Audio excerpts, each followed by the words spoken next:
Vamos conversar agora a respeito das práticas pedagógicas em linguagens e ciências humanas. Dentro dessas áreas do conhecimento são abrigados os componentes curriculares de língua portuguesa, a arte e educação física, a língua inglesa dos anos finais, em linguagens, em ciências humanas, história e geografia.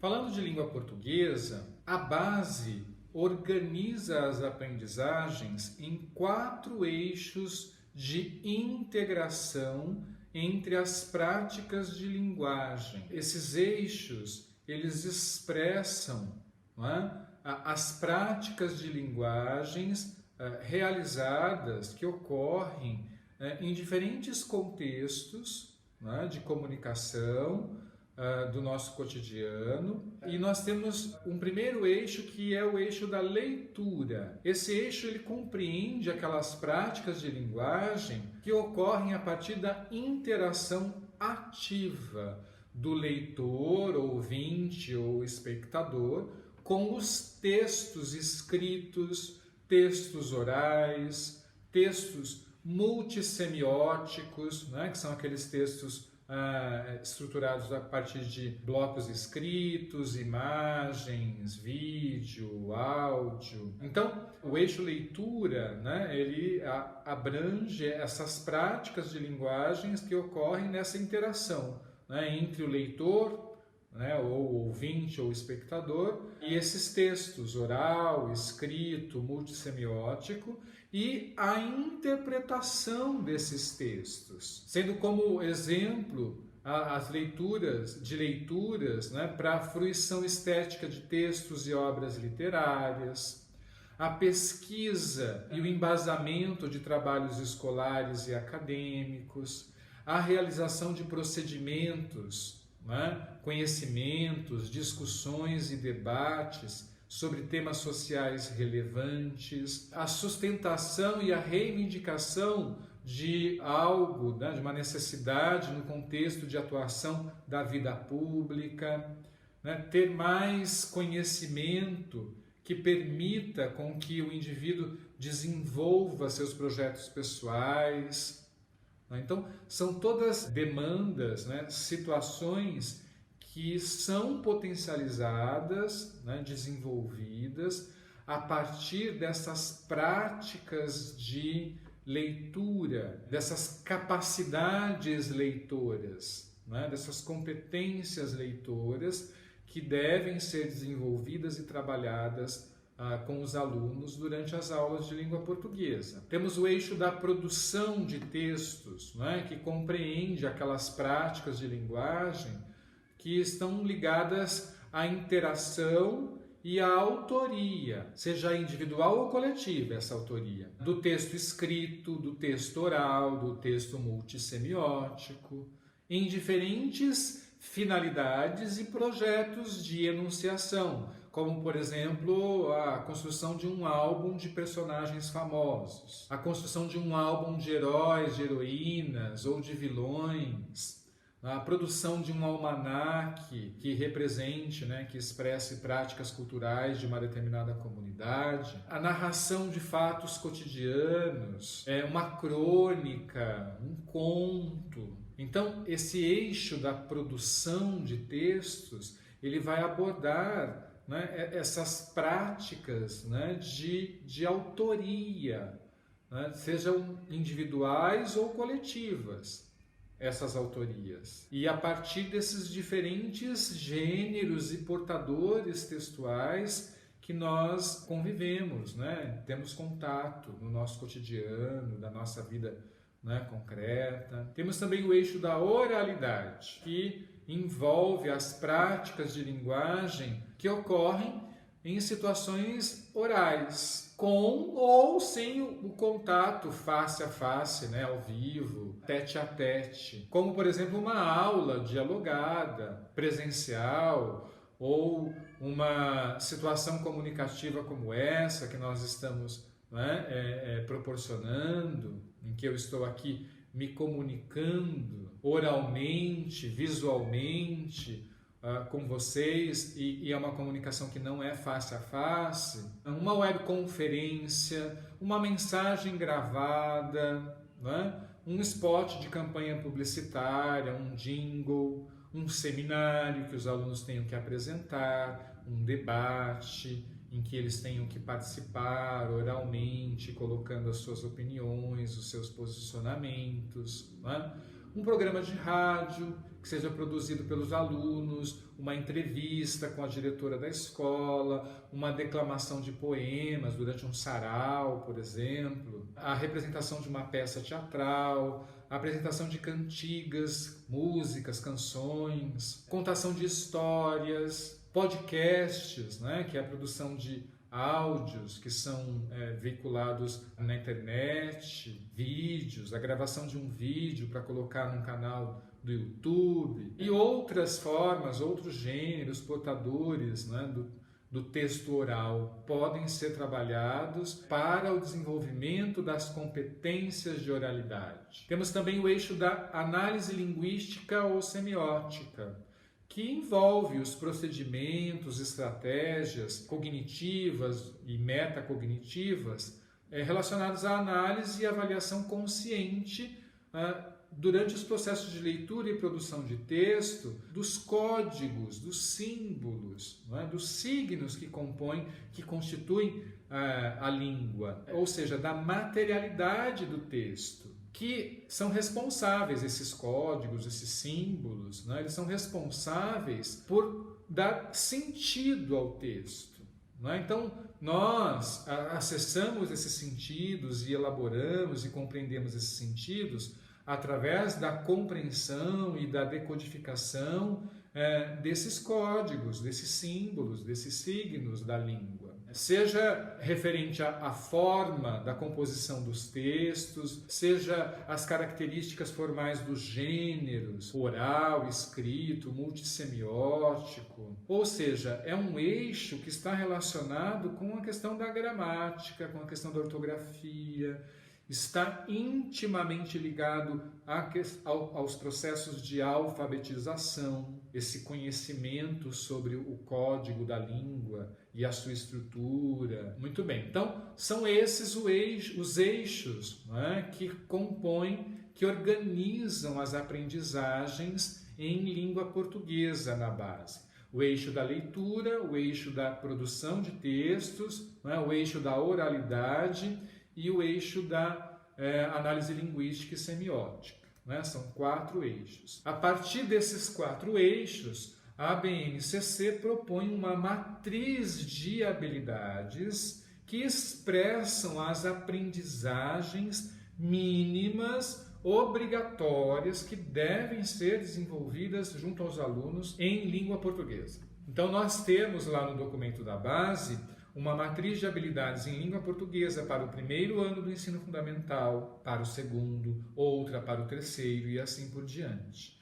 E essa matriz de habilidades está organizada, estruturada em função desses 4 eixos, né, que nós acabamos de ver, de falar. Vamos tomar como exemplo uma habilidade de língua portuguesa para o terceiro ano do ensino fundamental. A habilidade propõe que o aluno seja capaz de produzir anúncios publicitários, textos de campanhas de conscientização destinados ao público infantil, observando os recursos de persuasão utilizados nos textos publicitários e de propaganda, cores, imagens, slogan, escolha das palavras, jogo de palavras, tamanho e tipo de letras e a diagramação. Esta é uma habilidade que faz parte do campo da vida pública, né? O campo de atuação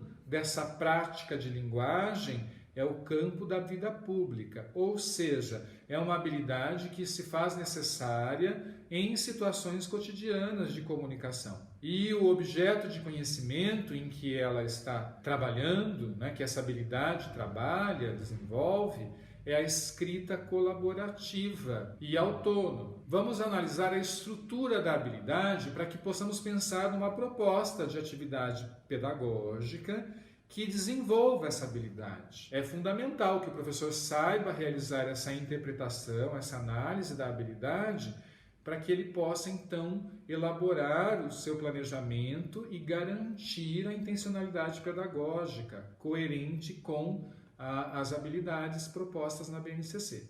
Vamos à estrutura da habilidade.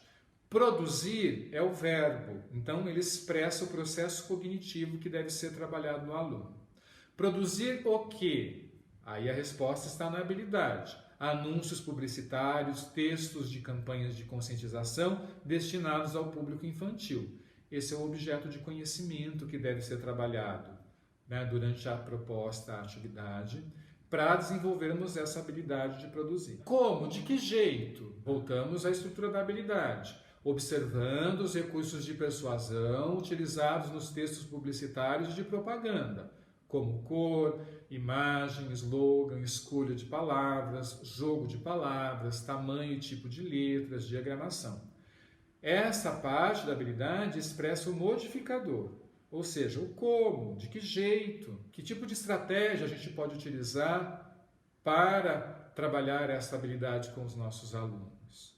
Depois desse entendimento sobre a estrutura da habilidade, qual é o processo cognitivo que eu tenho que desenvolver no aluno, qual objeto de conhecimento eu vou utilizar para desenvolver esse processo cognitivo e qual é o modificador, então eu vou pensar numa atividade pedagógica para desenvolver essa habilidade nos meus alunos.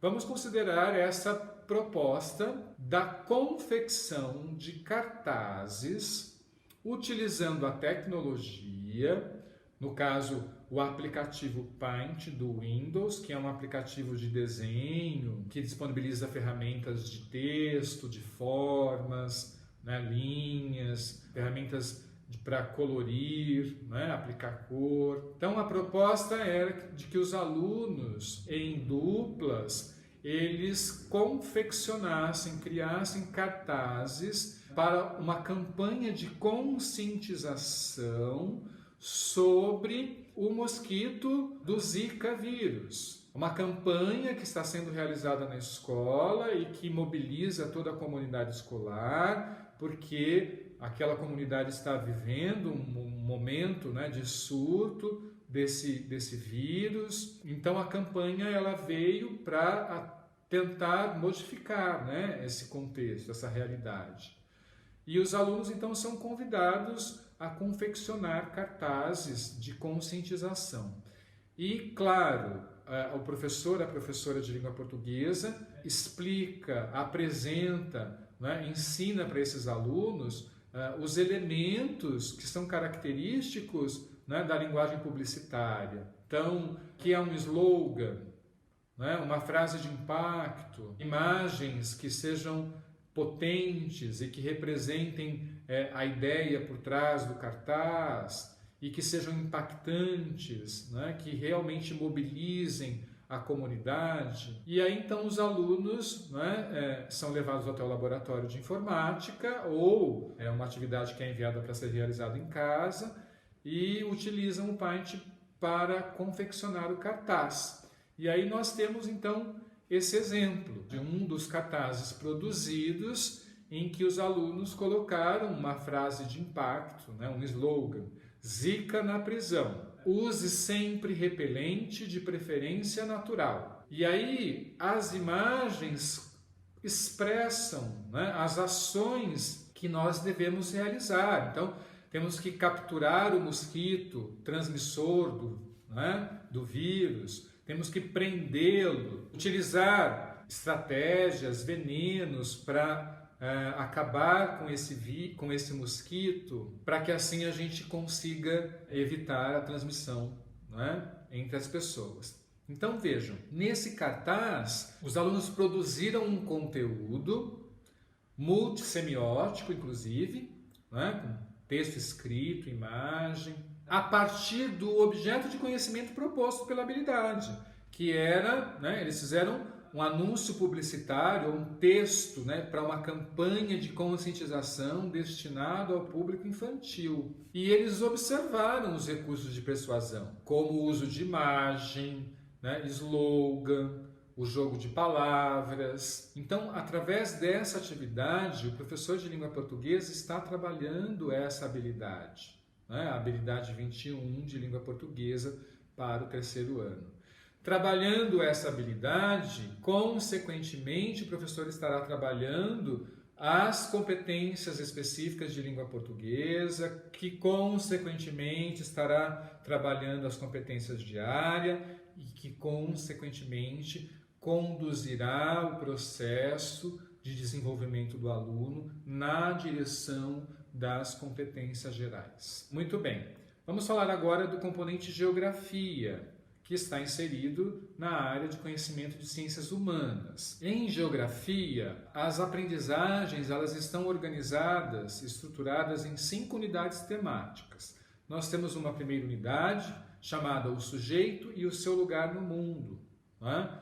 Onde o foco é na noção de pertencimento e identidade. Então, essa noção sobre si, né? Sobre o outro, sobre o grupo social em que nós estamos inseridos, sobre o contexto espacial, temporal. Nos anos iniciais, essa unidade temática do sujeito e o seu lugar no mundo propõe a ampliação, né, de experiências com o espaço e o tempo, que são vivenciadas pelas crianças já, né, de forma cotidiana, natural. Então são experiências, né, com o espaço, com o tempo, que as crianças já vivenciam por meio de jogos, de brincadeiras, através do aprofundamento dos conhecimentos sobre elas mesmas, né? Através de jogos e brincadeiras com espelho, né? Jogos dramáticos, de mímica, que uma tem que copiar o movimento da outra. Então,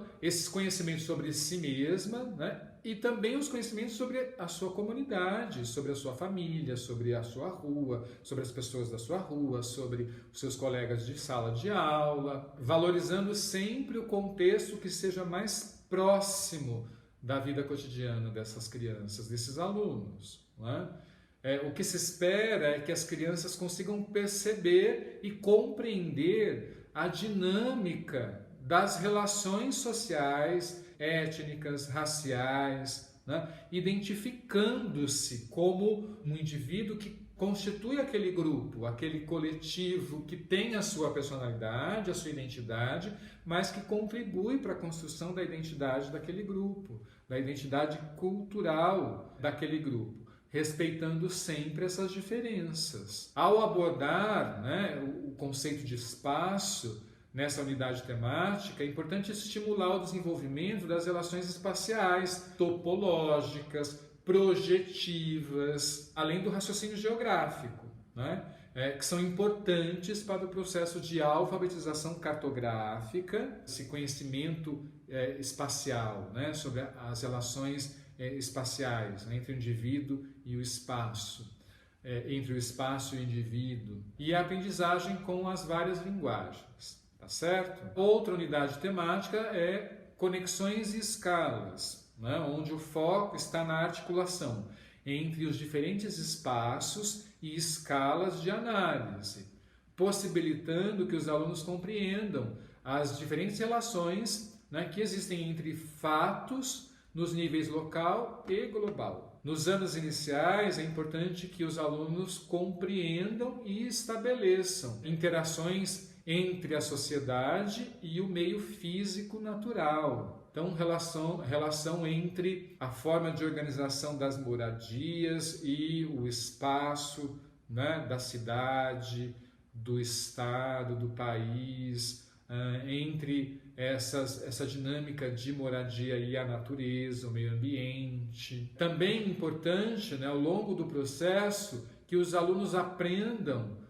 a considerar as escalas de tempo e os períodos históricos, né, que são importantes para a compreensão sobre o espaço geográfico em diferentes sociedades, em diferentes épocas. A outra unidade temática é mundo do trabalho, que aqui, né, devem ser abordados nos anos iniciais do ensino fundamental os processos e as técnicas, né, de construção e de uso dos diferentes materiais que são produzidos pela sociedade em diferentes tempos. É importante também, né, abordar as características, né, das diferentes atividades e as suas funções socioeconômicas nos diferentes setores da economia da sociedade. E os processos produtivos, sejam da agricultura, sejam da indústria, que são expressos nas diferentes cadeias produtivas. Então, essa unidade ela está muito relacionada com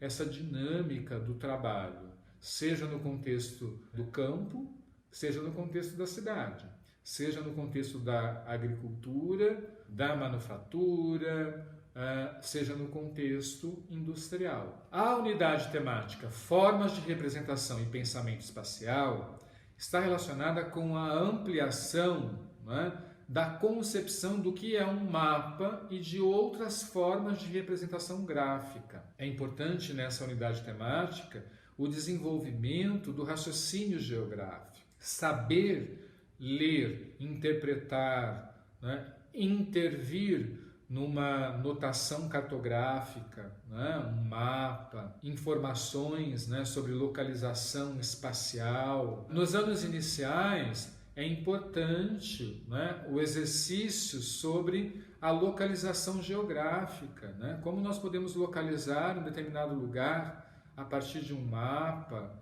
a partir de um globo, desenvolver o pensamento espacial relacionado à escala, né? O tamanho dos lugares que são representados num mapa, num globo, que o aluno possa, não é, se envolver com os princípios metodológicos do raciocínio geográfico, como os princípios de localização, de extensão, de correlação, de diferenciação, de analogia espacial. Temos também a unidade temática Natureza, Ambientes e Qualidade de Vida. Nessa unidade temática é importante, né, articular a geografia física com a geografia humana, dando destaque aí para a discussão sobre os processos físico-naturais do planeta Terra. Então, essas relações espaciais do mundo físico, né, natural, e a sua articulação com a geografia humana, com as relações sociais, com a forma de organização, né, as formas de organização social das pessoas, dos diferentes grupos sociais e as suas culturas. Nos anos iniciais é importante destacar, focar sobre a noção, sobre as noções relativas à percepção do meio físico natural e os seus recursos, não é? O meio ambiente, os recursos naturais, que não são infinitos. Os alunos devem reconhecer de que forma as diferentes comunidades transformam a natureza, impactam o meio ambiente, né?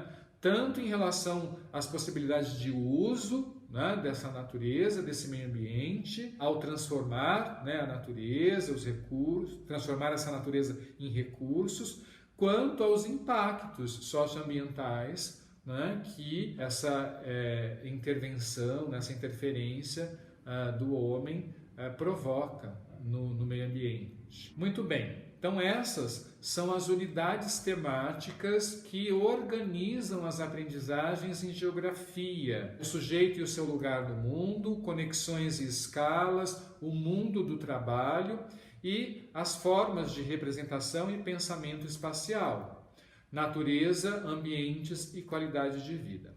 Vamos considerar uma habilidade de geografia como exemplo para o 4º ano do ensino fundamental. A habilidade propõe que o aluno seja capaz de descrever processos migratórios e suas contribuições para a formação da sociedade brasileira. Vamos analisar a estrutura dessa habilidade, né? Descrever é o processo cognitivo que o aluno deve saber fazer. O que? Processos migratórios e as suas contribuições para a formação da sociedade brasileira. Esse é o objeto de conhecimento da habilidade. Essa é uma habilidade com um nível mais simples, ela não apresenta um modificador. É uma habilidade que faz parte da unidade temática, o sujeito e o seu lugar no mundo, e que propõe o trabalho com o objeto de conhecimento processos migratórios no Brasil. Vamos pensar, então, uma proposta de atividade pedagógica em que a gente estimule o desenvolvimento dessa habilidade, descrever processos migratórios e suas contribuições para a formação da sociedade brasileira. Posso propor aos alunos uma atividade cujo tema é: as pessoas nem sempre moram no lugar onde nasceram. Com isso, eu já provoco uma reflexão com os alunos, uma roda de conversa sobre esse tema. Será que as pessoas nem sempre moram, no lugar onde nasceram? Eu posso, na sequência, apresentar aos alunos uma música do Palavra Cantada, que se chama Eu, e um dos trechos, um fragmento dessa música diz o seguinte: perguntei para minha mãe: mãe, onde é que você nasceu?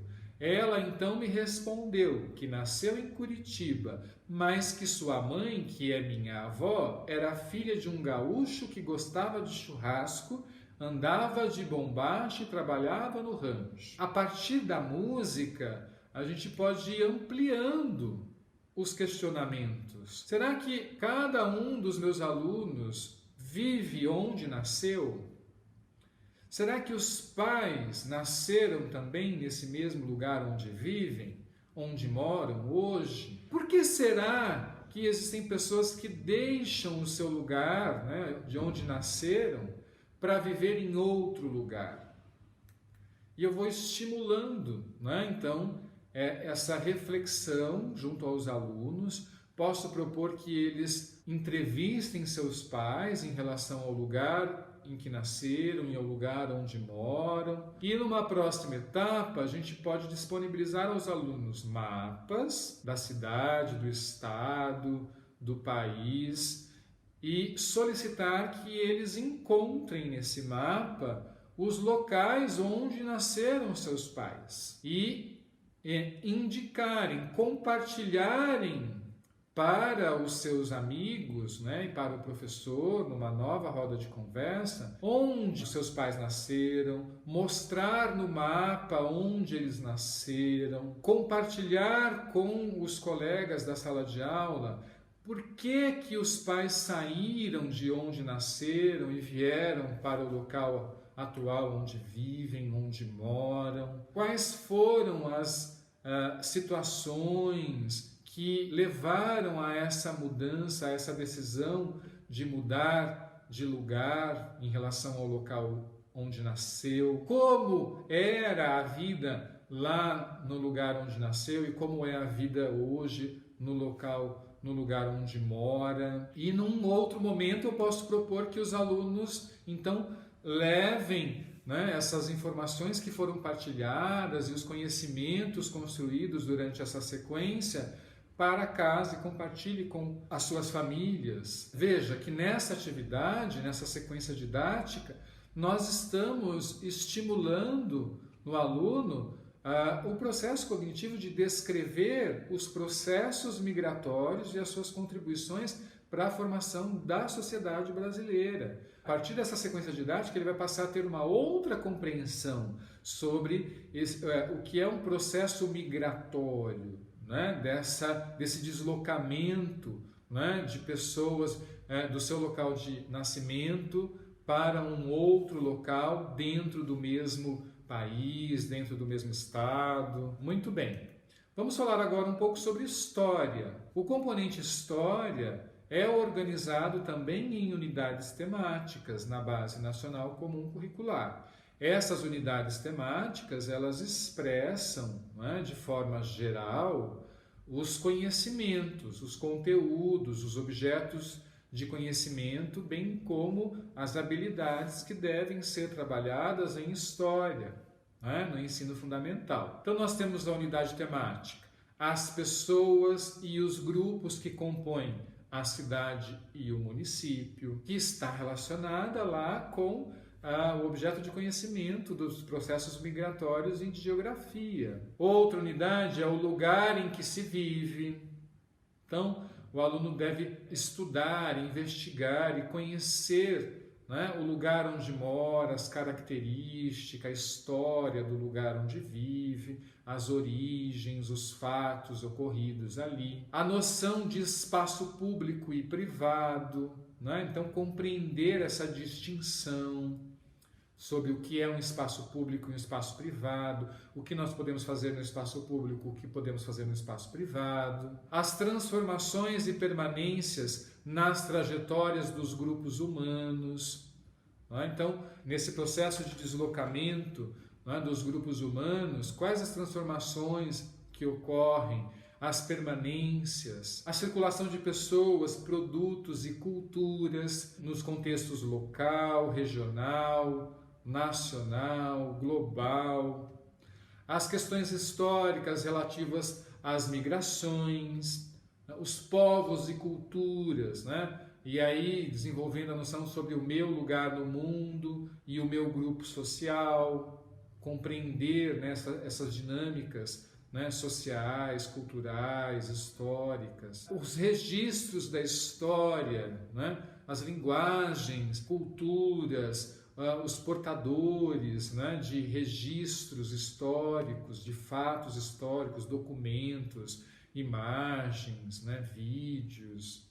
Então essas são as unidades temáticas que organizam, que estruturam as aprendizagens de história no ensino fundamental. Vamos considerar uma habilidade de história para o 5º ano do ensino fundamental. A habilidade propõe o seguinte: identificar os mecanismos de organização do poder político com vistas à compreensão da ideia de Estado e ou outras formas de ordenação social. Vamos analisar a estrutura da habilidade. O processo cognitivo expresso na habilidade é identificar.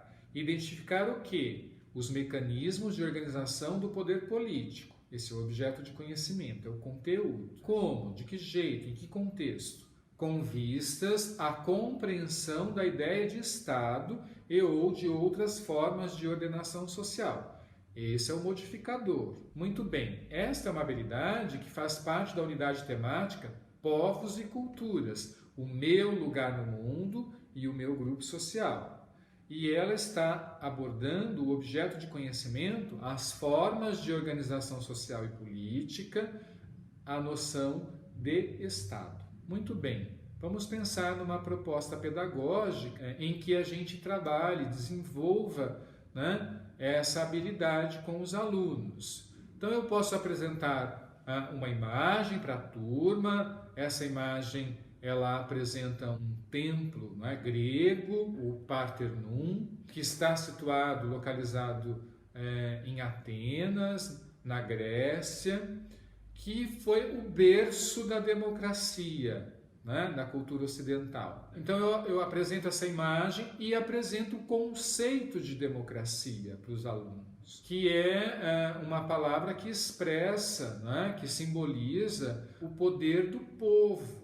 Demo vem aí de povo e kratia de força, de poder, né? A força do povo. E aí eu amplio a discussão para os alunos, né? E questionando, estimulando a reflexão sobre o que eles entendem por democracia. E aí a gente pode ampliar essa discussão trazendo, né, outros textos, como uma imagem, uma pintura, né, do Delacroix, que representa a liberdade, né, uma figura feminina segurando a bandeira da Revolução Francesa, em que o povo se estabelece no poder, e aí a gente vai aproximando a compreensão sobre democracia para um contexto mais contemporâneo, moderno. A gente pode trazer também aí a imagem da Constituição Federal de 1988, considerada a Constituição Cidadã, que teve uma ampla participação da sociedade, do povo. E aí a gente vai trazendo outros conceitos, né, como democracia moderna, democracia contemporânea, né? Uma democracia direta e uma democracia indireta. Vamos trazendo características, elementos que caracterizam a democracia no Brasil. Posso compartilhar com os alunos o preâmbulo da Constituição brasileira, né, que traz no seu início nós, representantes do povo brasileiro, reunidos em Assembleia Nacional Constituinte para instituir um Estado democrático destinado a assegurar o exercício dos direitos sociais individuais. Então veja que no texto já tem essa associação com a ideia de democracia, com o poder do povo, com o conceito de democracia brasileira, de Estado democrático no Brasil. E aí eu posso propor que eles experimentem, né, esse conceito de democracia através da eleição do representante de sala. E aí, antes de realizarmos a eleição, vamos primeiro elaborar, né, o regimento, como as regras dessa eleição. Quem pode se candidatar, eles vão ter direito a explicar, a apresentar para a turma as suas ideias, o seu projeto de governo para esse mandato de representante de sala, as reivindicações que eles gostariam de levar até a direção da escola, caso sejam eleitos, quanto tempo eles terão para apresentar, né, a sua plataforma, quem vence é quem tem a maioria dos votos, ou tem que ter mais da metade, né, dos votos, se houver empate, quais serão os critérios, vai ter uma nova votação. Então, primeiro eles vão fazer esse exercício, né, democrático de elaborar as regras da eleição. Depois eles vão, então, realizar a eleição, escolher o seu representante e praticar esse exercício de democracia. Então veja que através dessa atividade nós estamos trabalhando, desenvolvendo a habilidade de identificar os mecanismos de organização do poder político com vistas à compreensão da ideia de Estado, né, e de outras formas de ordenação social, partindo do microcosmos, né, partindo do contexto de sala de aula, tá certo?